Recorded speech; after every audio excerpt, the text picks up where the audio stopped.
Profesor, buenos días. Eh, Voy a sustentar los ejercicios 3 y 4 de mi práctica. Voy a empezar con el ejercicio número 3, donde me piden calcular la primera derivada y segunda derivada de la función f, así como también demostrar que la tercera derivada de f en el punto cero no existe. Eh, Voy a empezar con la derivada primera y segunda de f de x. Entonces, primero empiezo diciendo si x es mayor que cero. Entonces, f de x es igual a x al cubo, de donde se desprende que la primera derivada de f cuando x es mayor que cero es igual a 3 por x al cuadrado. Y la segunda derivada de f cuando x es mayor que cero es 6x. Ahora, si x es menor que cero, sucede que f de x va a tener la forma menos x al cubo.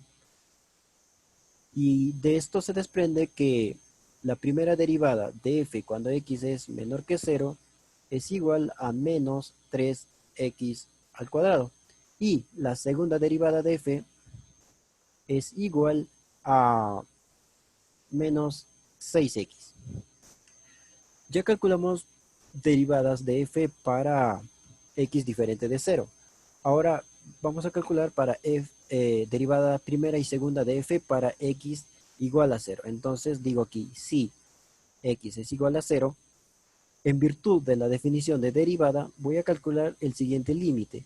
Y si el límite que voy a calcular existe, entonces concluyo que la derivada del cual quiero calcular existe. Entonces, f de x menos f en cero dividido por x menos cero. Bien, si ese límite existe, entonces estaría demostrando que f en cero existe. Bueno, perdón, la primera derivada de f en cero existe, ¿no? Entonces voy a ir a por ello. Eh, Igual a límite, a ver, no me deja escribir, igual a límite, a ver, igual al límite cuando x tiende a cero de f de x, pero f de x es valor absoluto de x al cubo menos f en cero, que viene a ser cero, dividido por x menos cero, que es únicamente x.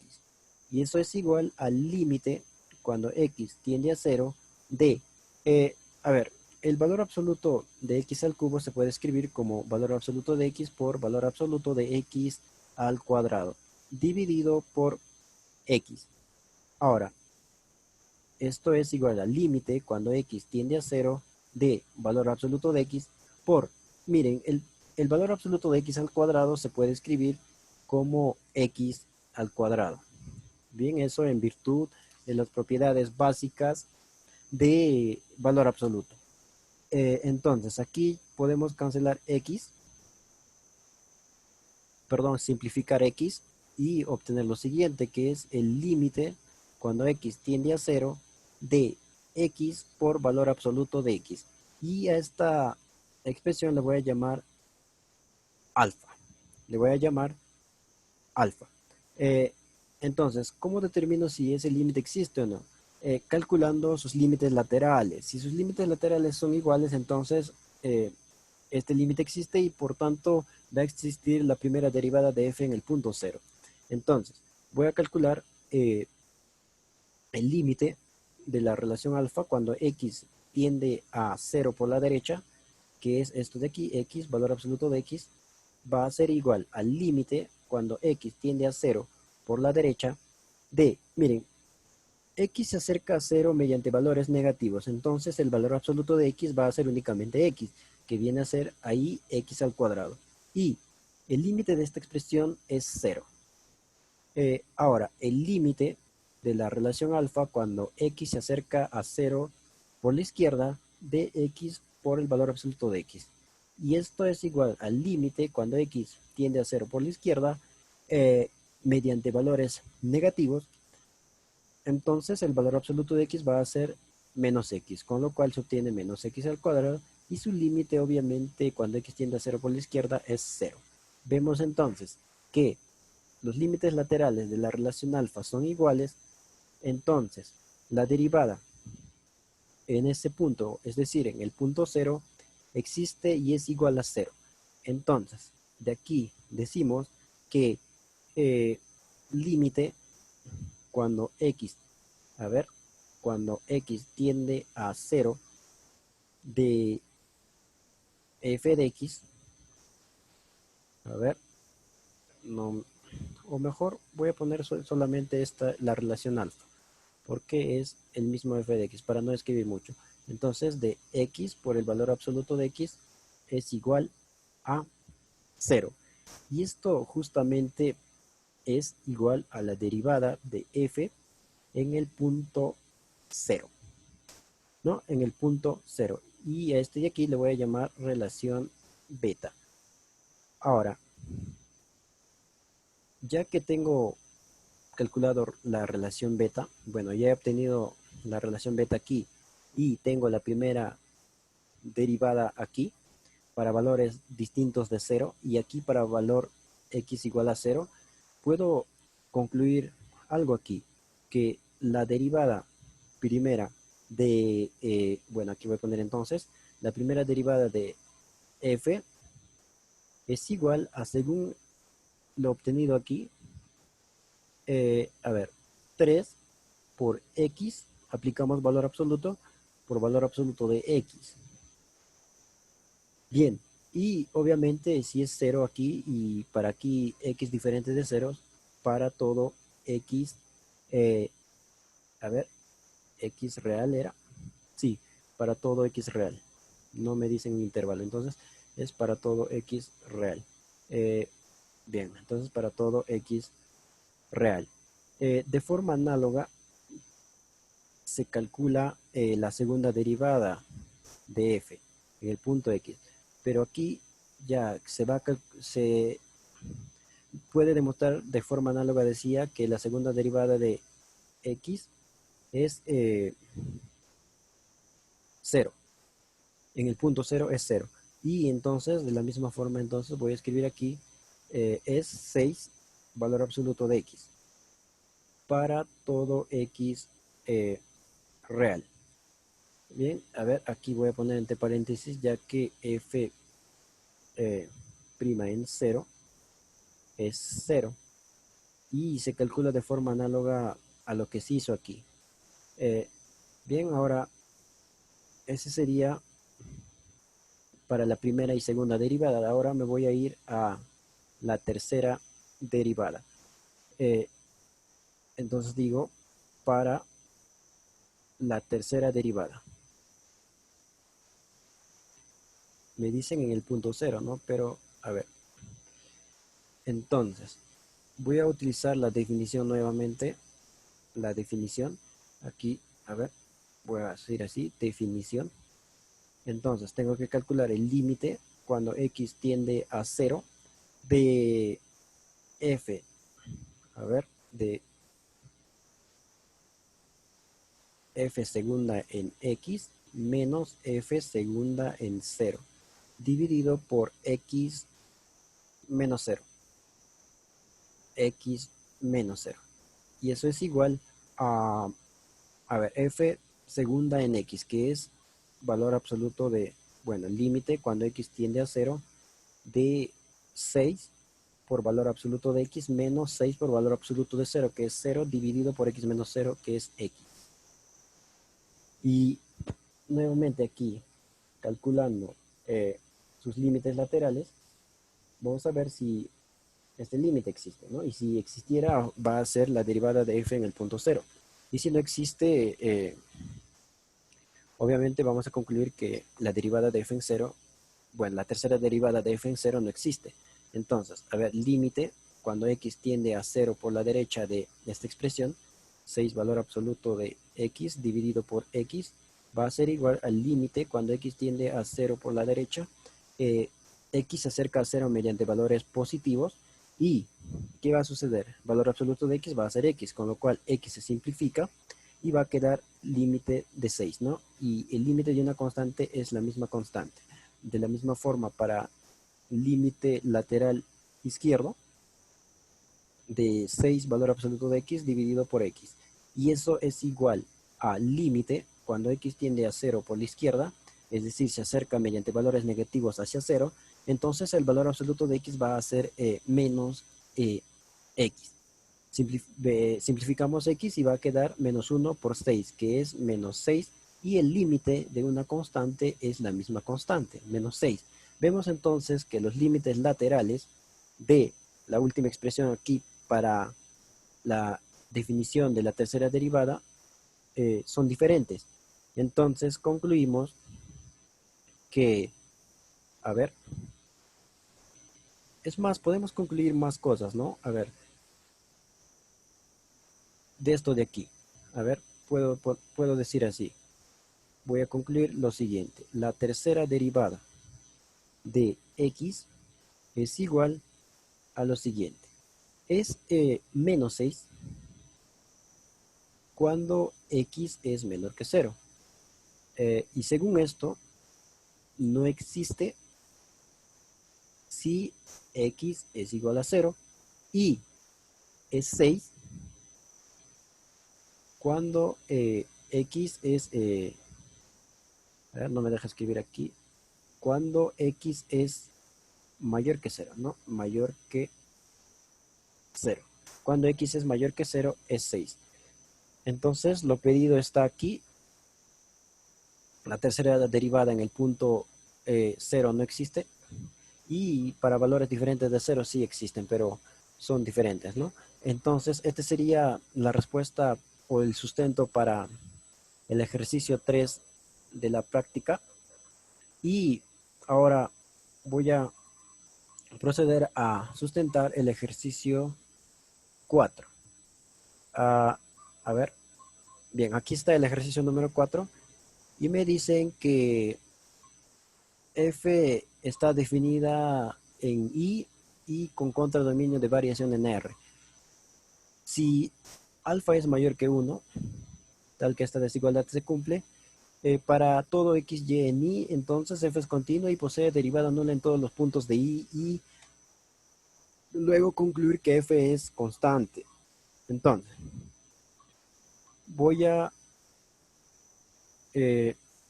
partir de esta desigualdad que se tiene aquí, f de x menos f de y menor o igual que valor absoluto de x menos y a la alfa. Este es valor absoluto. Aquí nos dice para todo x, y en i. Y alfa es mayor que 1. Ahora,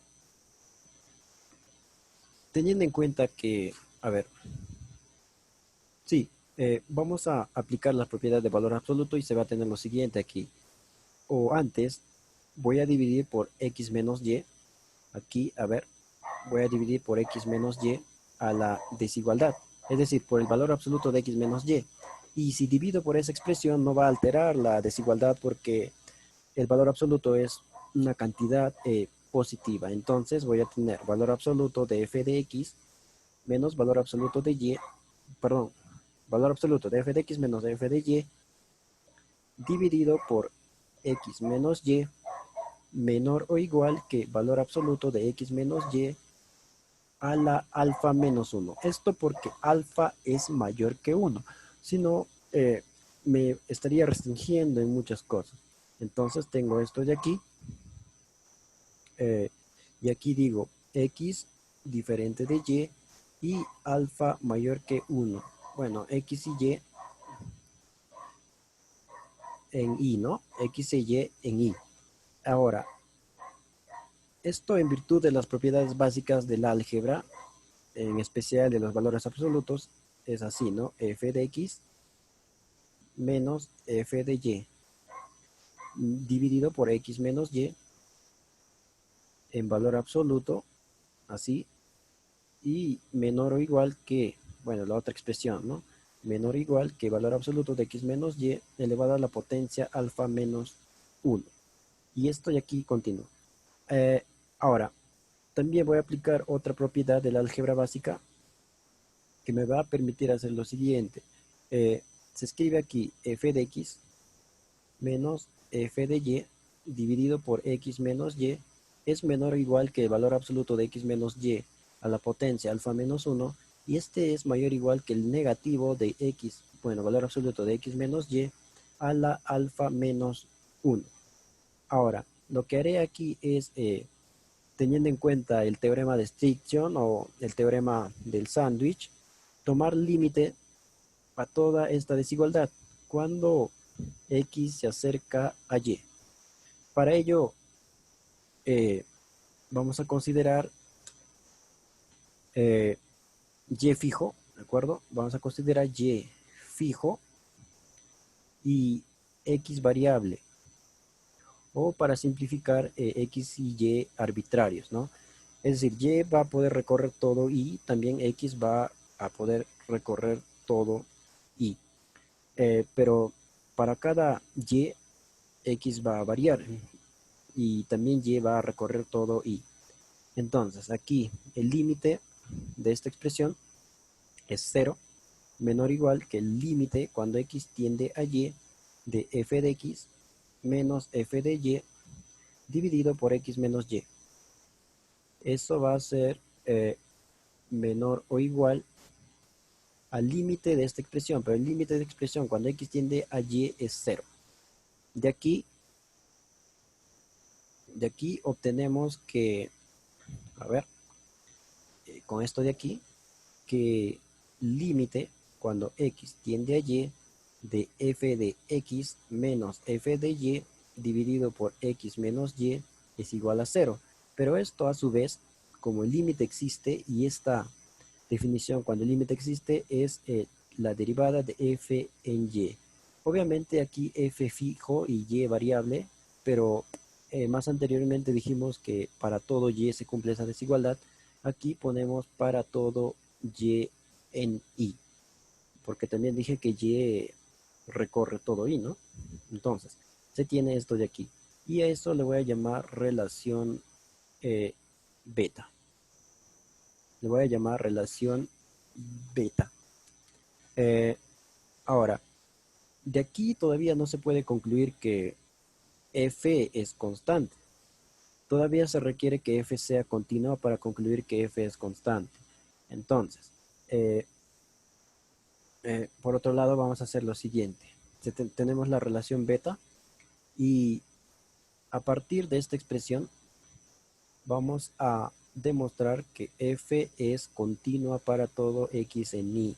Entonces, vamos a escribir esa relación y vamos a demostrar que f es continua y por lo tanto f va a ser constante, ¿no? Con esto de aquí. Entonces se tiene el valor absoluto de f de x menos f de y menor o igual que el valor absoluto de x menos y elevado a la potencia alfa. Aquí aplicamos la propiedad que hemos mencionado anteriormente y se obtiene que f de x menos f de y es menor o igual que el valor absoluto de x menos y a la alfa, y este es mayor o igual al negativo de x menos y, bueno, en valor absoluto, a la potencia alfa. Nuevamente aquí tomamos límites cuando x tiende a 0, obviamente teniendo en cuenta el teorema del sándwich, se obtiene lo siguiente, ¿no? El límite de esta expresión cuando x tiende a y es 0, menor o igual que el límite cuando x tiende a y de f de x menos f de y menor o igual a el límite de esto de aquí cuando x tiende a y es 0.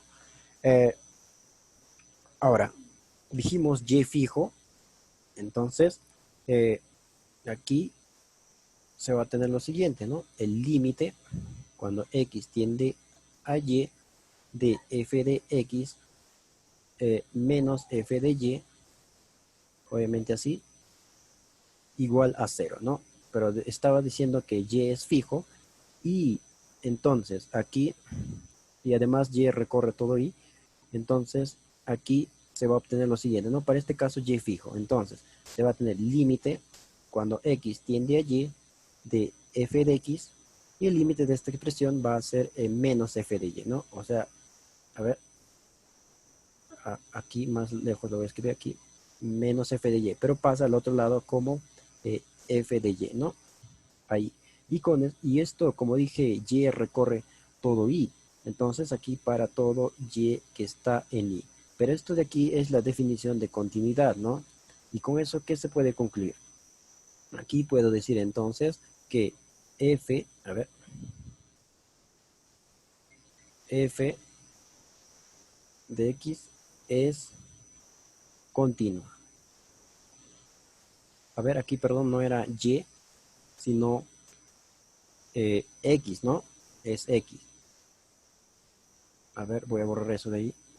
Es x, porque aquí estoy considerando y fijo. Entonces, y x variable, entonces para todo x que está ahí. Obviamente también y recorre todo y, pero aquí nos interesa la variación de x y y es fijo. Entonces, para todo x en y, fx es continuo, ¿no? F de x es continuo. Y este de aquí le voy a llamar relación tita. Relación tita. Ahora, de las relaciones beta y tita, voy a obtener lo siguiente. Aquí voy a decir de beta y tita, tengo lo siguiente, que f es constante, ya que para todo x en y, f es continua, y para todo y en y,